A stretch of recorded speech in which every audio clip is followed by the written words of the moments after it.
অভ্যুত্থান পরবর্তী প্রথম বর্ষে পদার্পণ করেছে। বাংলাদেশ একটা পরিবর্তনের লক্ষ্যে 2024 সালে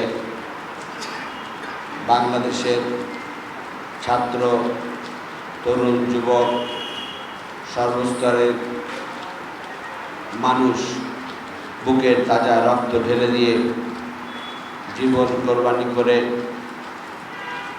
বাংলাদেশ অভ্যুত্থান পরবর্তী প্রথম বর্ষে পদার্পণ করেছে। বাংলাদেশ একটা পরিবর্তনের লক্ষ্যে 2024 সালে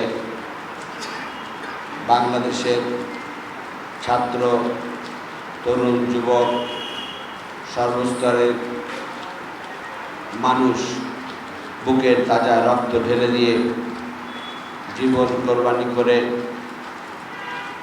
বাংলাদেশের ফ্যাসিস্ট, খুনি, স্বৈরাচার আওয়ামী নেত্রী এবং বাংলাদেশের মানুষকে বন্দিত্বে আবদ্ধ করার একটি নরঘাতক বললেও অত্যুক্তি হবে না, সেই নেত্রী পালিয়ে যেতে বাধ্য হয়েছে।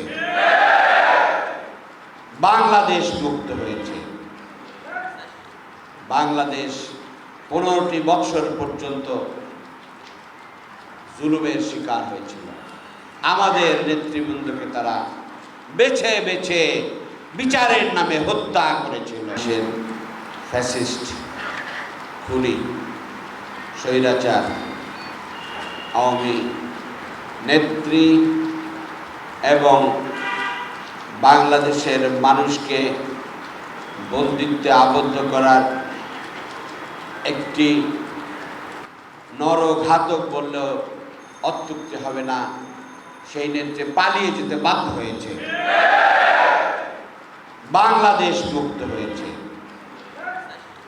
বাংলাদেশ 15টি বৎসর পর্যন্ত জুলুমের শিকার হয়েছিল। আমাদের নেতৃবৃন্দকে তারা বেছে বেছে বিচারের নামে হত্যা করেছিল।